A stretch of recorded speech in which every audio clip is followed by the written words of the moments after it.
Welcome back to the Combat Citizen Trauma and Reintegration Podcast. I'm your host, Ryan Stanton. And as always, we go through your trauma and reintegration. So thank you for your likes, subscribes, and your follows. I just noticed we had a new follow on YouTube. Thank you for that. I really appreciate it. Also, just want to do a shout out to the our sponsor, BattleBox. Wonderful hard carrying case for anything such as your essential oils, things like that. Just make sure to check them out. Battlebox.co. That's not C-O-M, but that's .co. And I'll put that in the comments as well. But also you can reach them at yourbattlebacks@gmail.com. So thank you everybody for watching. And we have a special guest here today. Somebody who's currently still in the military. We've actually had people that are out of the military. Now we're just going to talk about somebody that's currently in and going through transition. So just want to introduce Chris Hoagland, and thank you for jumping on the show here, Chris. Awesome, Ryan. Glad to be here. So let's just do this. I'll have you just introduce yourself and talk a little bit about you in your current situation, and then we'll go from there. Okay, yeah. So currently I'm in the Marine Corps. Getting ready to finish up about 20 years of service, and just kind of going through the transition piece and figuring it out as we go forward. And sometimes I learn and sometimes I teach. So it's been an interesting journey over the last year for me. I'm stationed here in North Carolina, so just trying to get things done ahead of my retirement.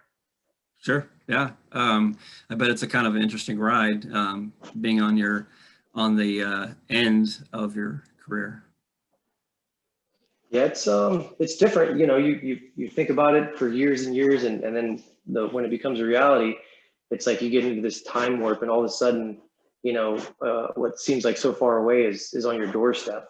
You know, even if you got 15, 16 months out, and you start planning and wanting to do things and trying to figure it out, what is life going to look like?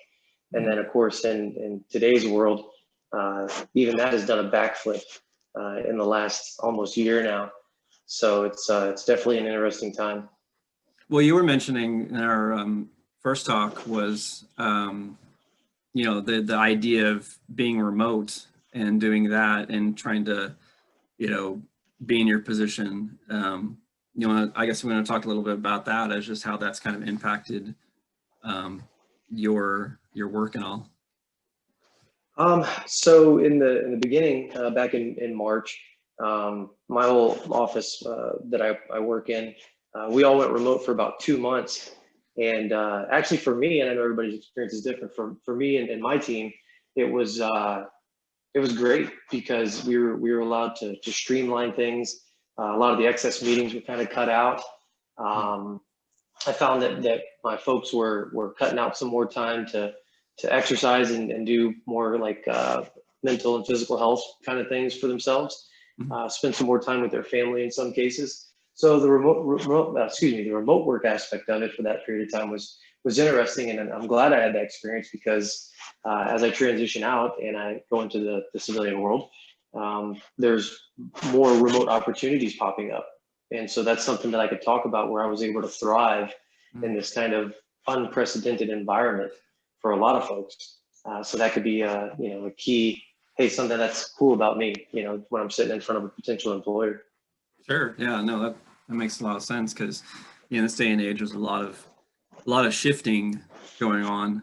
And especially when, you know, the transition piece of it and being able to get into the civilian sector and all that, I'm sure that's probably, you know, a huge factor of potential, I guess, of trying to figure out, you know, what you're going to do in the after the military. Mm-hmm.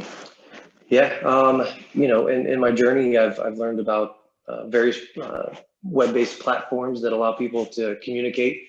I think that this is how job interviews, for the most part, are being conducted right now, is remotely through Zoom calls like what we're doing now. So at least you get a little bit of practice on how to set it up and get your sound going and what you're going to look like and picking an appropriate background. What are you going to wear? You know, it's different now for sure. But this stuff, the ways that we've had to do work since things started, when you start to look at it, it'll prove to be helpful in transition if things remain the same, for a period of time. Yeah, I'm sure it's probably going to be for a while, because I know there's a lot of companies that are shifting to more remote, more on a permanent basis, and it's crazy out there. There's a lot of stuff that I've been reading, and a lot of changes, and a lot of like a lot of the fast foods, for example, they're just changing to just a model where it's just a drive-through, which is just crazy. But that being said, there's a lot out there that's changing. Yeah. But yeah, so I'd like to go back to kind of the beginning, as I like to do with everybody. So why don't I just have you start with how you were before the military, and kind of what led you into the military? Sure. Yeah. No. So I grew up in Tampa, Florida, and I did pretty good through most of school, and then in high school I kind of was more worried about girls and friends and partying and sports and that kind of stuff. And so I graduated high school in '96, and just kind of hung around, around the town, and did odd jobs. I mean, I worked for a rent-owned furniture delivery place. I worked in telemarketing places. And then finally it was in '99, 3 years after graduation. I'm 21 years old. And I'm like, man, what am I doing here? I just kind of had an epiphany. I was like, I need to go do something. And I didn't think school was right for me. And based on my family's background as far as financially, college really wasn't an option for me. And so I left work one day and said, hey, I'm going to go see a Marine Corps recruiter. And I walked into the office and I said, hey, man, I'm ready to go. I'm physically fit. I'm ready. What do I got to do? Where do I sign? And sure enough, 3 weeks later, roughly about a month later, I was stepping on the yellow footprints at Paris Island. Little did I know later on, I found out that was my recruiter's like first week on the job. And it was like a godsend for him, for me to walk in and just be like, hey, I'm good, fully qualified, ready to go. Like, and then, and then like probably, I don't know, 8 or 10 years later, because the Marine Corps is fairly small, we run across each other on base. And I'm like, oh, hey, man, and we're still friends to this day. We're friends. We talk, now and again. He's retired, and here I am retiring. So it's kind of a neat aspect of the story. But looking back at the whole journey, everybody likes to talk about the sucky parts, and Lord knows there's no shortage of that. Sure. But there's so much good in it, man. And it's when I think my biggest thing is when I'm done, I'm not so sure how much I'll miss the institution, but I'll definitely miss the people, And actually, I got out for a period of time. I was stop lost in 2003 after I deployed to Iraq, moved to different city state, and started going to college using my Montgomery GI Bill, which is the only thing we had available at the time. This was before post 9/11, and decided to come back in 2005 and got retrained into a new MOS. So I started off as a firefighter, and then when I came back in, I got retreaded. My two options were field radio operator or administrator, and I just saw it as kind of a temporary gig at that point because I came back into a reserve status, and I was like, yeah, admin can't be that hard. I'll do that. Well, that led into a full-time deal, and here I am now 15 years later. Jeez. So it's been an interesting ride. Did you ever think that you were going to go and retire from the military? I think that, by the time I hit around that 8-year mark, I knew that was the point where I really needed to decide, because once you go past that 8-year mark, the next step is 12 years. And by that point, you're over the hump. Sure. And so I think that 6 to 8 year mark is really the key time frame to where you need to figure out what your end game is going to be, and decide what you want to do. And if you have an opportunity, maybe you don't like the job you're in, explore other opportunities within your service, or look at opportunities in other branches. And the goal there would be to find something that is more relatable to the civilian sector. And so that's why I talk to a lot of the young Marines that I've had under me over the years. And that's how I've kind of coached them, at the same time promoting, using that tuition assistance, getting your education, get the credentials, get those things, because when it all comes down to it, that's really what we're going to have. Sure, it's nice to be a veteran, and you may get a veteran's preference based on those parameters, but as I've come to realize over the last year, it only gets you so far, really. Sure. No, yeah, it makes sense. So what exactly, just, I guess, explain exactly what you do in your position now. So where I'm at now, I'm a leader within my administrative S1 shop, and I have about 7-8 Marines underneath of me. So we're responsible for what most would term military HR. Word of caution there when I use the word HR is a lot of times military HR administration S1 doesn't really translate very well to the civilian sector. But that's been the majority of what I've done over the years. That's been my primary duty. But along the way, I've had handfuls of different collateral duties, everything from career planning, helping people with reenlistments, to running Toys for Tots programs in different states. I've done a little bit of comm as far as the maintenance and storage of the comm gear to make sure that it's accounted for, that kind of stuff. I worked at the Marine Corps IT Center in Kansas City for a few years doing IT product development for web-based systems. And then after that, I served some time with Marine Forces Special Operations Command, doing what we would call in the civilian world talent acquisition, budgeting and management. And so I would get a budget of a fairly large amount that I can't necessarily specify. However, there was a few commas in there, and and we would use that money to hire on people with very specific skill sets to support or execute very specific missions, I guess. So my breadth of military experience is fairly wide, but the core concentration has been in the administration side of it. Yeah, I like, it's like I said, I was S1, and it didn't necessarily translate too well to the civilian sector, so I can understand. But I mean, and that kind of, I guess that kind of preps somewhat of the next question, is that, with how when I got out, because when I got out, I didn't have any, I didn't think about it. I was just like, okay, well, I'm going to go apply for a job. I worked in the human resources. Let's do the next step. Let's do a job, and having a few interviews and then just relying on that.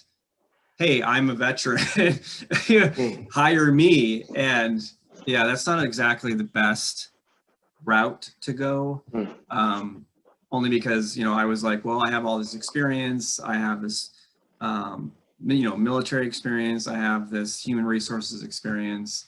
It should translate. Well, it didn't necessarily translate as well because I didn't apply it in that right way. I guess it's easier to say. So with that being said, with your, the transition piece that you're going through, it seems like you're having that more structured step-by-step, like we're talking about LinkedIn and, finding those networks and setting those up the right way instead of just, okay, well, I'm done and I'm going to try to get a job. Yeah, I think because I've had a LinkedIn account for quite some time, but I just didn't really tailor it or polish it because I knew I still had service ahead of me. It was just a way for me to keep up with either other veterans that had transitioned ahead of me, whether they just got out after a period of time or retired or whatever it might be, and then through, like, again, the Toys for Tots program, meeting a lot of business professionals and folks that are just out there. And so it was a good way for me to just kind of keep a running log of those folks and keep up with them and just keep that rapport that I had built. And it turned out to be really good because I developed personal and professional friendships through my time. And I think that's very important as you go through your service to always keep that in mind, as you go through. And then there's tons of agencies out there that are veteran initiatives. that will help you polish your LinkedIn profile and talk to you about networking and what transition looks like and the kind of do's and don'ts, and they're there to assist you. There's internship programs, and there's a laundry list of things that you may not and probably won't hear about in your transition seminar that you go to. There's some goodness there, and I'd say it's worth paying attention. Don't discount it, but there's so much more that it would almost be impossible to cover in a week-long transition class when you're trying to prepare for the rest of your life, really. Sure. Do you find out, like, well, you're in your 20 years, so it's not necessarily you're going to have this, but during mine, it seemed like they were more focused on, and maybe just side subject, but they are more focused on retaining you and not necessarily, giving you the skills per se, because, but it was an interesting set of circumstances for me, but it would have been nice to have that wholehearted transition conversation of being like, okay, so this is what those next steps are. This is where you need to be going. Do you think the programs right now, like the transition that you're talking about, is doing well, or it definitely could have improvements to helping a soldier transition out? Yeah, I mean, and like I said, I don't want to completely trash the TRS program. Mm-hmm. I think there is some good there, but it's just not all encompassing. And like with any other process or program, surely there's always room for improvement.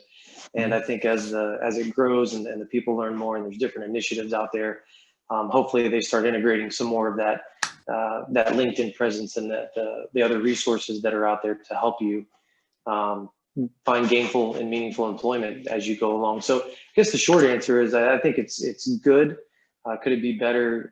Yes. And does it have the potential to be great? Also, yes. It's just a matter of how do you get that much information out there to so many people in such a short amount of time when there's so many things that have to be covered Sure. in that sequence. And so it's something that we should be familiar with, and that's taking an initiative, because nobody's going to do it for you. One thing you'll hear right away through LinkedIn and other veterans is nobody cares about your transition more than you. They can't. Sure. And then it goes into the finer details from there. Like I still see a lot of LinkedIn profiles with people that have themselves in uniform in their LinkedIn picture. And if you're still serving and you got some time ahead of you, okay, fine. But really, it's preferred that a nice shirt or coat or something on a plain background. Smile, be approachable. Make sure your headline is refined and tells us a little quick story about you, and then the whole other intricacies of being on LinkedIn and having a presence there. That could be a whole nother episode, really. Sure. Yeah. I mean, you want to look professional too. I mean, I had a talk, or I've been ongoing series with a gal about that hiring, those steps of looking professional at resumes and all that. And the thing that I've learned is that, you have to present your best foot forward, and looking professional, having that background, those kinds of things definitely kind of trigger, when you're like talking to somebody, but like, okay, so this person, either is motivated to do, to go that next route, or it's just like, depending on what so yeah, cool. Well, it seems like there's a lot of steps. It seems, I was thinking about your board and everything else. That there seems a lot of little steps that you're kind of following. Yeah, I would say that the top priorities as you start thinking about transition is one, establishing that LinkedIn presence. It's Facebook for professionals. And so with that, obviously be careful about what you post and what you say. Keep it professional, have a little fun, and meet people. It's the digital career fair now, and you'll establish a footprint there just like you do in any other social media kind of platform. So getting that strong LinkedIn presence going, having a good polished profile.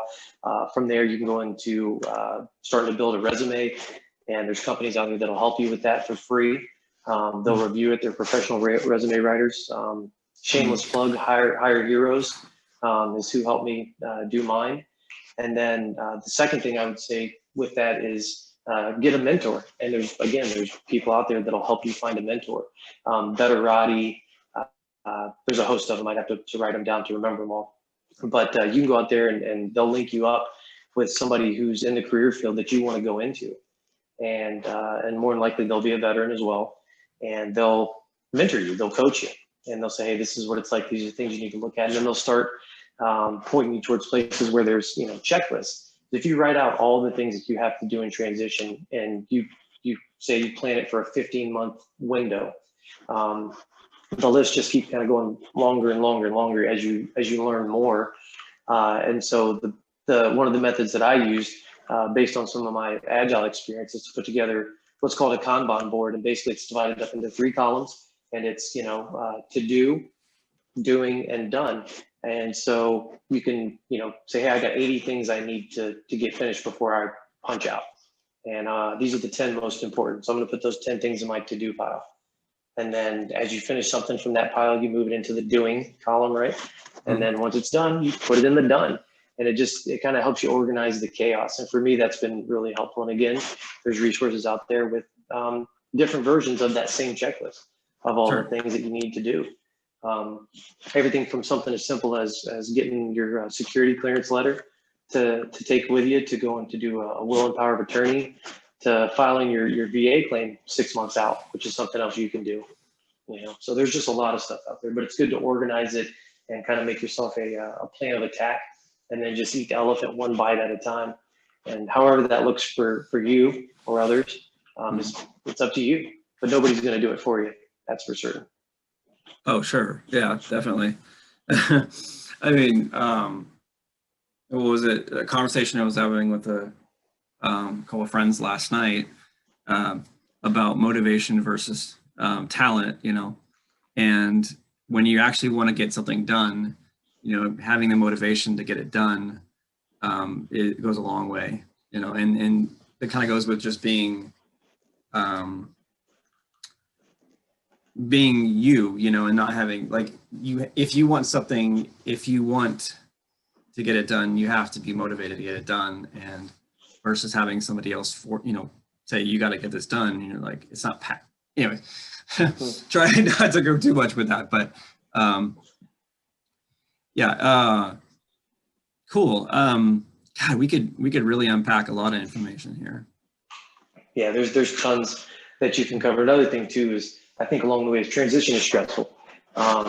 There's just no way around that. Transition is stressful. So, eat well, sleep well, continue to exercise, and don't drop your pack right away. Still get out there and do that physical training, or go for a bike ride, go fishing, whatever it is. You gotta still try to enjoy it along the way. But everything you're doing, it's gonna feel like your life depends on it, and that's because it does. Sure. And that's a whole different kind of heavy weight to carry. And so you definitely need to have some of that self-care time throughout your transition process, and make sure you're doing those things as well. It's easy to get into that tunnel vision, and you're just constantly trying to, turn and burn, turn things and create and find and locate and learn. And there's all these things happening at once. And if you've got a family at home, you still got those responsibilities, there's a lot going on. And that's why I keep saying to go out there and find those resources and leverage them, because that's what they're there for. Sure. The DoD Skill Bridge program, again, that could be a whole other conversation. That's something that not a lot of people know about. That gets you into an internship with companies, and it's a vetting process. You don't automatically get it just because. Sure. It requires command approval and a whole other list of things. But that's a great program, and a very high percentage of vets that are able to take advantage of that Skill Bridge program end up in being offered full-time employment at the company that they interned at. So that's something that I didn't even really know about, over the years. So there's just a lot of things out there that need to be, I think, broadcast a little more. And if not, then you just have to go out and find it yourself, like I did. And so that's why if you find me out there on LinkedIn, you'll see where I'm constantly sharing different things. The other day I shared how do the different states treat taxes. and what do their taxes look like? That was a good one. And so, yeah, that thing grew wings and took off on me. I posted it a week ago and it's up to like 40,000 views and multiple shares and all these things. And it's not like a, hey, look at me moment. For me personally, it's more of, hey, this is something I've learned, and this is something that others need to think about too, and it's just little things like that that will help, kind of sort out. Maybe some people, they're just going to go back home, wherever that may be, and the taxes are the taxes. Maybe it's a non-factor for them. Yeah. But when you start looking down into it, one of the questions you'll hear come up is, what do you want to do and where do you want to do it? And some people tell you, well, you need to just go to the place where you want to be and then find work there. And I'm not so sure I agree with that completely, because sometimes you have to go where the work is, where the best opportunity for yourself or you and your family is going to be. Then that's where you might need to be. The West Coast, for example, there's a ton of IT out there. So if you're an IT professional, there's a good chance that you're going to end up in California or Texas, probably, because that's where those jobs are. So you definitely have to be thinking about being open to relocation. Again, another aspect of transition that's kind of a little bit of an intangible until it becomes real. Sure. Well, and I think a lot of times people choose locations based off of family as well. And a lot of times they don't get into the positions that they probably best qualified for because they I don't want to say settle, but they end up, going to a location where they're going to be around family. Whereas if you chose, you're looking at the map that you had put it, out on LinkedIn and looking at those places or looking at the best position in different states, then you're going to have your the best chances at getting a better position somewhere. Yeah, there's multiple driving factors, I think, that should help you make an informed decision, and what's right for you is what's right for you. You have to decide that on your own, and you can go out there and look, and you'll see this on LinkedIn as well, where they'll talk about transitioning veterans stay at their first job post service on an average of 1 to 3 years or whatever the metric is, before they move on to something else. And so establishing some realistic expectations for yourself. I know over the years I've heard it hundreds of times. Oh yeah, I'm just going to get out and I got this GS job lined up and this kind of thing. Well, in certain circumstances, you have to wait 6 months to get a GS job, unless that agency has a direct hire authority or they do a waiver to direct hire you. And so those are things that you got to think about. But you always hear, oh, I got this, I got that, I'm going to go do this. Well, okay, good, man. I wish you the best of luck, and I hope that works out for you. But you better have a backup plan, in case. And for me, even after 20 years of service and a bachelor's degree and other credentials and all these other things, I got a great resume that folks have helped me out with. And I'm still not taking stocking shelves at a big box store overnight off the table, because maybe that's what I have to do until the thing I'm looking for comes along. Sure. So for me, that's my realistic expectation. I'm not afraid to work, but I think that's a good mindset too, is not being afraid to work, not being afraid to do the things that you need to do to get to the point, the position of the job or whatever that you are, reaching towards. Yeah, and just because you're a senior leader in the military, right? Like I can only go one rank higher than what I am now. And so in the military realm, I'm a senior leader, right? But that doesn't mean that I'm going to go out and be a department head at a company or a director. Sure. I may have to start entry level, or lower to mid level. It just depends. But again, that's a realistic expectation. If you think you're going to jump out and just automatically become a CEO somewhere, unless you're starting your own business, it's likely not going to happen. Even more so for the enlisted folks. And so again, there's other metrics out there that you can go find that talk about how many percentage of enlisted members think that they're enlisted time was helpful in finding a career. And then that number is much higher for officers for whatever reason. They just have, apparently, according to the stats, right, better luck, or they find more cross functionality between what they did in the military and what they're trying to do in the civilian world. So there's a data out there, of course, that you can go find on that. But realistic expectations is the name of the game. It's yeah. I mean, I was just thinking about my own experience, and I think I was kind of dreamy, I guess, thinking like, okay, so I'm gonna get this great HR job because, you know, I was in the military and I got the aim, whatever, and it didn't happen. And I had to pick my plan B, which was construction. And then eventually I led it into my own business. But I think if I had a more realistic viewpoint of it and also more of a preparation, then that wouldn't probably have necessarily occurred as in that situation. Because I would have been prepared that, okay, so I have to have more steps to necessarily get to it, you know, or even be prepared to go, okay, so just because you're a veteran, or just because, you know, you're a certain rank or whatever, that you're going to be able to slip into a job. It doesn't happen that way. Yeah, no, the folks out there on LinkedIn, the ones that have gone before us and made the transition, and one of the first things you'll hear right off the bat, and it was discouraging at first for me, but was like, your rank doesn't matter. Whatever your rank was in the military really doesn't have a whole lot. They want to know what skill sets you have, what credentials you have, and what value can you bring to their company. That's it. That's it. You could have been whatever rank, doesn't matter. You can a private or a you know, lieutenant colonel. Like, what can you do? You know, what experience do you have that proves that? Well, because ultimately they're looking at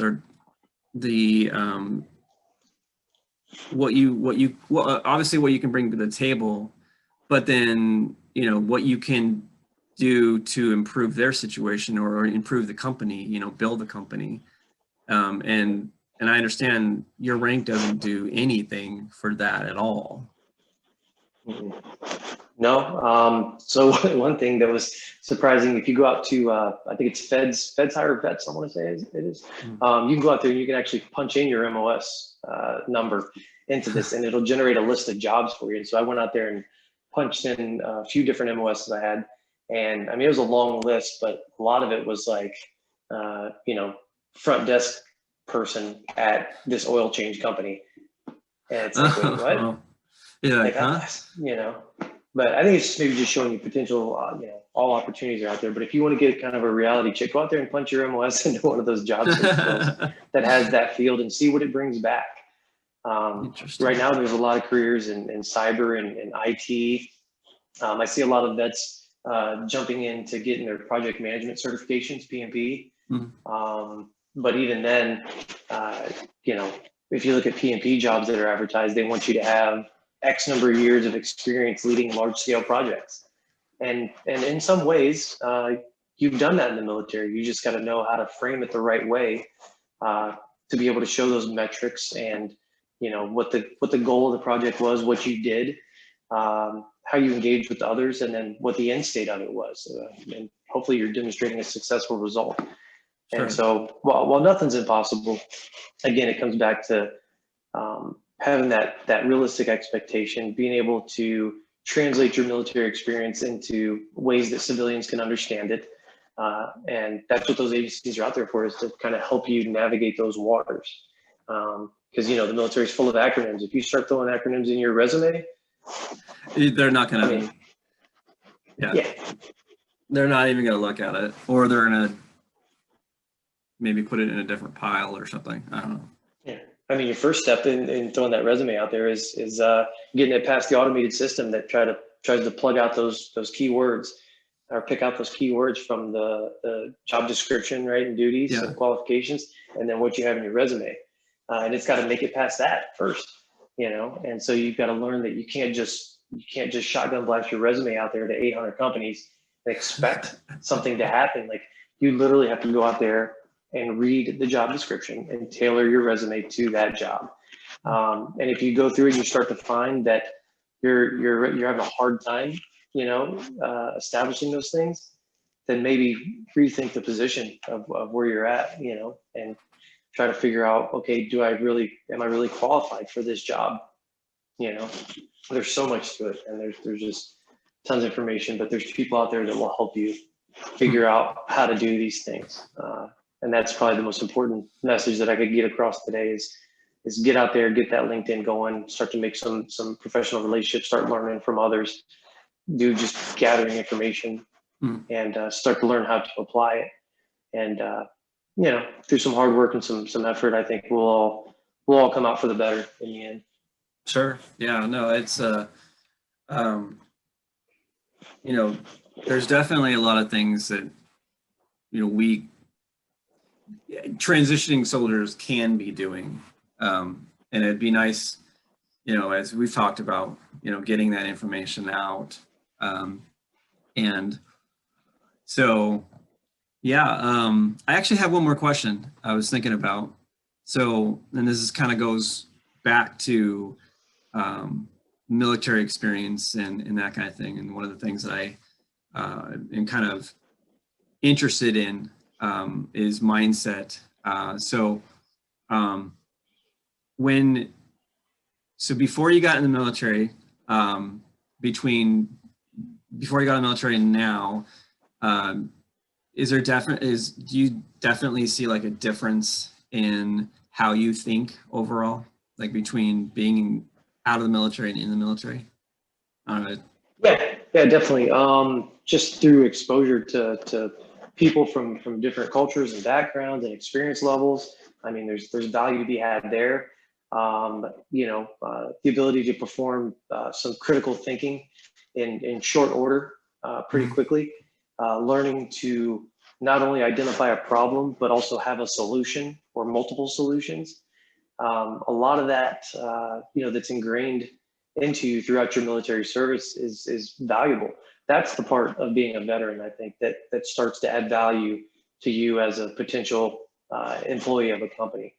And so, yeah, there's definitely differences from before till now, and it's just through exposure and having various responsibilities and going through inspections, and you learn to really drill in on the things like the initiative aspect of things, decision making, problem solving, critical thinking, how to lead people, how to work on teams, and those are all things that you're exposed to it and you almost don't even know it.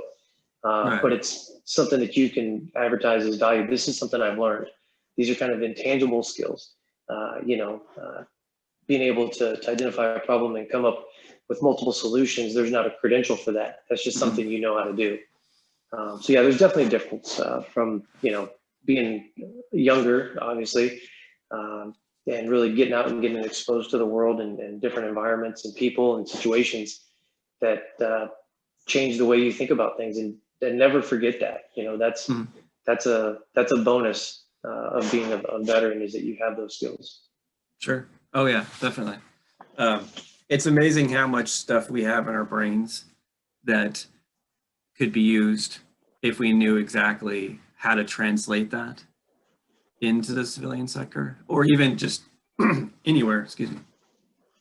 And it's nice to have either, like you were talking about, a mentor, or even other organizations that can help identify that, and draw that out from you and realize, okay, so how am I supposed to transition this thought process of teamwork to, whatever job that I'm looking at.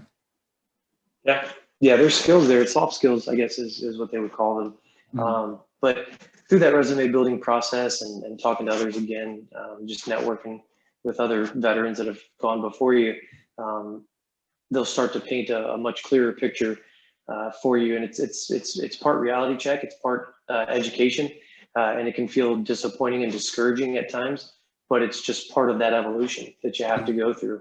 And I didn't expect it myself, but over the last 6 to 8 months, that's kind of been some of the key lessons that I've learned from others along the way. And I'm thankful that they're out there to help, Sure. Well, it seems like you've garnered a pretty, pretty big network on LinkedIn. It seems like from our conversation and then just looking at your profile and whatnot. Yeah, I think that's another thing too that you have to be cautionary of is when you're out there in this LinkedIn space, it's not necessarily a popularity contest. Right. People like to. There's this metric that's kind of came into existence for us through social media of how many followers and how many shares. And I know I brought up earlier how my one post got shared out to so many people, and it wasn't a hey look at me moment. It was let me share this with others who may not know. And so you make those good, valuable connections. I get connection requests pretty often from folks, and some of them are, they have financial backgrounds, and so it's like, well, I think you're just going to ask me to invest my retirement money, which is not a bad idea, but it's just I don't need 400 connections that are all trying to get me to invest my money somewhere. Sure. So it's just manage your connections, make sure they're good quality connections. And hopefully it's a two-way value stream where you can provide value to them and then they can provide value to you in information sharing. And that's where that significance of, my thing that I posted got shared this many times. Well, good. Now I know that other veterans are aware, Sure. and it'll help them. So I think there's goodness there as well. Well, I think it's pretty important to realize that the difference between a popularity contest and getting the information out there and people looking at it because it's good information versus, okay, well, I'm gonna like and whatever because he's extremely popular or whatever. It's like, no, putting out the right information so people can actually know exactly what to do, in any situation or whatever the information is. And I think we need to get away from that whole popularity thing because, at the end of the day, it really doesn't serve us. Yes, it's great to get a lot of likes, but how is that metric, like you're saying, how is that metric, analyzed, I guess, or how do we look at that? But yeah, I think what it comes out to is for me, it's part, share because I care kind of thing. Yeah. And I want to be able to put stuff out there that I didn't know about that could be helpful to others. And at the same time, I'm building my own brand, right? You got to build your brand as something you'll hear. And so if you can share because you care and interact with others and learn from others and build your brand all at the same time, I think that's a great thing to try to do and get out there and just kind of make your presence known. And so as part of my post, there's an Army fellow that shared an Army website to where you can actually go in and click on a state and it'll show you their entire, do they tax retirement pay? Do they provide you, a tax break on property or driver's license or license plates? It's got a whole list of things. I'll send you the link to it offline here. But again, I shared because I care, and then I got to learn from somebody else at the same time. And for me, there's value there. So I like doing that. Cool. So I think we're going to definitely do something regular, because I think we can definitely add value. You can add value to the experience too, because, a lot of guys that are either transitioning or thinking of transitioning, we can definitely offer that information to them. So yeah. And then we've talked about a couple of different topics. So also, I think if anybody that's listening, it'd be nice to, if there's anything that you can think of, definitely shoot a message, comment or whatever, and then just say, hey, I'm curious, I'm going to think about this. And then we can definitely talk about that comes up and add that to the conversation. So. Yeah, absolutely. If, I'm learning myself, so I don't consider myself to be an expert on any of it, but if I don't know, I guarantee you that there's other folks that I've met out there on LinkedIn that are experts and are professionals and have been through it and have helped others go through it. And that's where, again, that networking comes in and learning from them has been super valuable. So yeah, if anybody's got questions or whatever, and I'm back on again, or maybe one of my other connections that, you can link up with, and they could do their, a podcast with you and talk more in depth about a specific program or opportunity that may be out there for transitioning vets. And don't forget spouses. spouses as well. They're part of the military family, Mm. and so there's initiatives out there for spouses as well. And so we can't forget them.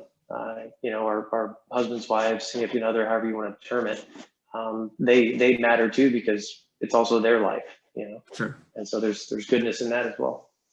Cool. Well, thanks for jumping on an episode. It was definitely got some good insight into you, and then also the process of transition. It's interesting for sure. I'm glad to be on. Yeah. Well, thanks again for joining, and we'll definitely get you on other episodes, and just anybody that's listening, we'll figure that out, and then we'll definitely put that out on LinkedIn as that next conversation. So awesome. Yeah, look forward to it. Yeah. Well, everybody, thanks for listening and watching, and we look forward to any comments from you, the viewers, and anything that we can bring to add more value to the podcast and also this conversation. So, all right, guys, thank you, and make sure to check out the sponsor Battle Box, and have a great day.